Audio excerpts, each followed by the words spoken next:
आप सभी का हमारे चैनल पर स्वागत है। आज हम एक नई कहानी के साथ फिर से हाजिर हुए हैं। तो कहानी शुरू करने से पहले आपसे एक रिक्वेस्ट है, हमारे चैनल को प्लीज़ सब्सक्राइब कीजिए।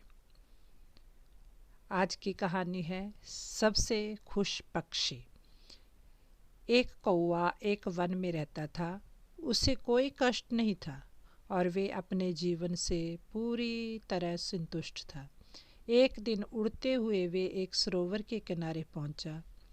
वहां उसने एक उजले सफ़ेद हंस को तैरते हुए देखा।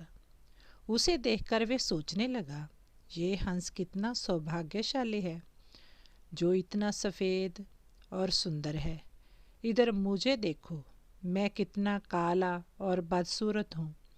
ये हंस अवश्य इस दुनिया का सबसे खुश पक्षी होगा। वह हंस के पास गया और अपने मन की बात उसे बता दी। सुनकर हंस बोला, नहीं मित्र, वास्तव में ऐसा नहीं है। पहले मैं भी सोचा करता था कि मैं इस दुनिया का सबसे सुंदर पक्षी हूँ, इसलिए बहुत सुखी और खुश था। लेकिन एक दिन मैंने तोते को देखा जिसके पास दो रंगों की अनोखी छटा है। उसके बाद से मुझे यकीन है कि वही दुनिया का सबसे सुंदर और खुश पक्षी है। हंस की बात सुनने के बाद कौवा तोते के पास गया और उससे पूछा कि क्या वे दुनिया का सबसे खुश पक्षी है। तोते ने उत्तर दिया, मैं बहुत ही खुशगवार जीवन व्यतीत कर रहा था जब तक मैंने मोर को नहीं देखा था, किंतु अब मुझे लगता है कि मोर से सुंदर तो कोई हो ही नहीं सकता, इसलिए वही दुनिया का सबसे सुखी और खुश पक्षी है। इसके बाद कौवा मोर की खोज में निकला। उड़ते उड़ते वह एक चिड़ियाघर पहुंचा। वहां उसने देखा कि मोर एक पिंजरे में बंद है और उसे देखने के लिए बहुत सारे लोग जमा हैं। सभी मोर की बहुत सराहना कर रहे थे। सबके जाने के बाद कौवा मोर के पास गया और उससे बोला, तुम कितने सौभाग्यशाली हो जो तुम्हारी सुंदरता के कारण हर रोज हजारों लोग तुम्हें देखने आते हैं। मुझे तो लोग अपने आसपास भी फटकने नहीं देते और देखते ही भगा देते हैं। तुम इस दुनिया के सबसे खुश पक्षी हो ना।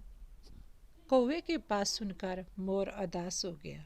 वह बोला, मित्र, मुझे भी अपनी सुंदरता पर बड़ा गुमान था। मैं सोचा करता था कि मैं इस दुनिया का क्या बल्कि इस पूरे ब्रह्मांड का सबसे सुंदर पक्षी हूँ, इसलिए खुश भी बहुत था। लेकिन मेरी यही सुंदरता मेरी शत्रु बन गई है और मैं इस चिड़ियाघर में बंद हूँ।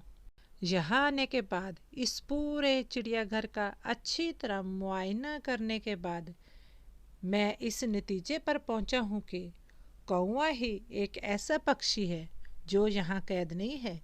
इसलिए पिछले कुछ दिनों से मैं सोचने लगा हूँ कि काश मैं कौवा होता तो कम से कम आज़ादी से बाहर घूम सकता और तब मैं इस दुनिया का सबसे सुखी और खुश पक्षी होता।